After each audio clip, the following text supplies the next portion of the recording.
Hello everyone, welcome back to my new another blog. শুভ সকাল সবাইকে। আর আজকে হচ্ছে 3রা ফেব্রুয়ারি, সরস্বতী পুজো। তো সকাল সকাল নাইট ডিউটি ছিল আমার। নাইট ডিউটি সেরে এসে ফুল অন এনার্জি নিয়ে স্নান টান সেরে একদম সাদা শাড়ি লাল পাড় পরে মাথায় ফুল লাগিয়ে বেরিয়ে পড়েছিলাম ঠাকুর দেখবো বলে। কারণ সেদিনও আবার আমার নাইট ডিউটি ছিল। কিন্তু যাই হোক, যতই নাইট ডিউটি করি, বছরে একটা দিন পুজো, একটু তো ঠাকুর দর্শন করতে ইচ্ছেই হয়। তো সেই জন্য রাতের বেলা সারা রাত ঘুম না হওয়ার সত্ত্বেও সকালবেলা এসে স্নান করে বেরিয়ে পড়েছিলাম। তো তার জন্য অটো ধরে নিয়েছিলাম আর চলে যাচ্ছিলাম আমাদের দুর্গাপুরেই ভগৎ সিংয়ে।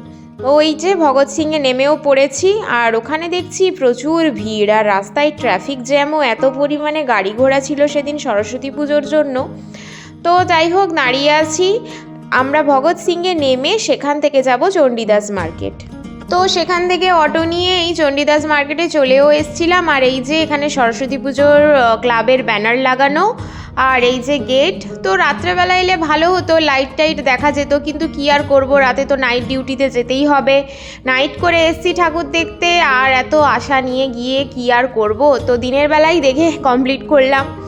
তো তাই চলে যাচ্ছিলাম। আর সেদিন এত পরিমাণে রোদ ছিল, বাপরে বাপ, বিশাল রোদ ছিল। তো তারপরে আর মেন লাইন থেকে পুজোটা অনেকটা ভেতরের দিকে ছিল। তো প্রথমেই তো আমরা খুঁজেই পাচ্ছিলাম না যে কোথায় পুজো। তারপরে অ্যাট লাস্ট খুঁজে পেলাম একটা ফাঁকা জায়গায় পুজো। প্যান্ডেলটা কিন্তু দুর্দান্ত হয়েছে এবং গ্রাউন্ডটাও বিশাল বড় ছিল। তো দোকান টোকানও বসছিল, বাট তখন সকালবেলা সব বন্ধ ছিল। বাট জায়গাটা সত্যি অনেক সুন্দর, একদম ফাঁকা এবং বিশাল বড় গ্রাউন্ড জুড়ে হয়েছিল। তো যখন যেখানে যাই তখন কিন্তু অল্পই ভিড় ছিল, কিন্তু ফেরার সময় বেশ ভালোই লোকজন যাচ্ছিল। তো আমরাও তাই আর বেশি দেরি না করে ঢুকে গেলাম পুজো প্যান্ডেলে ভেতরে প্রতিমা দর্শন করার জন্য।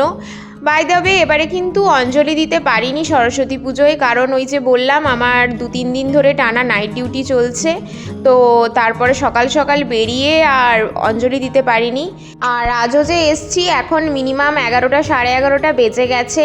কারণ ওই নাইট ডিউটি থেকে বেরিয়ে 8টার সময় হ্যান্ডওভার দিয়ে নিজে স্নান টান করে রেডি হয়ে আসতে তো সময় লাগে। তো তাই ততক্ষণে অঞ্জলি দেওয়া অলমোস্ট কমপ্লিট হয়ে গেছিলো, পুরোহিতও ছিলেন না। তাই আর কি করব, নিজের মনে মনে মনস্কামনা ঠাকুরকে জানিয়ে নিজেই প্রণাম করে নিলাম ঠাকুরকে। তো সামনের বছর দেখা যাক কি হয়। সামনের বছর যদি পারি তাহলে তো নিশ্চয়ই অঞ্জলি দেব। তো যাই হোক, প্রতিমা দর্শন করে বাইরে চলে এলাম, একটু বাইরেরটা ঘুরবো বলে। বাইরের জায়গাটা কিন্তু সত্যি খুব সুন্দর ছিল। আর এই দুই পাশের গাছগুলো দিয়ে এত সুন্দর করে ডেকোরেশন করেছিল, যেটা খুবই ভালো লাগছিল। আর চারিদিকে তো খুব লোকজনও এসছিল, আস্তে আস্তে লোকও বাড়ছিল। আমিও তাই একটু চারিদিকটা ঘুরে দেখলাম, আর প্যান্ডেলটা সত্যি খুব ভালো ছিল।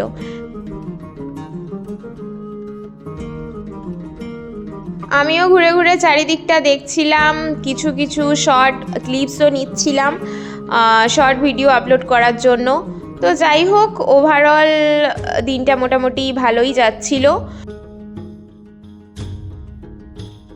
বাট এবারের পুজোয় আমার হলুদ শাড়ি পরার খুবই ইচ্ছে ছিল, কিন্তু ওই যে বললাম বেরোতে পারবো কি নাই কোনো কনফার্মেশন ছিল না, তাই আর হলুদ শাড়ি কিনিনি।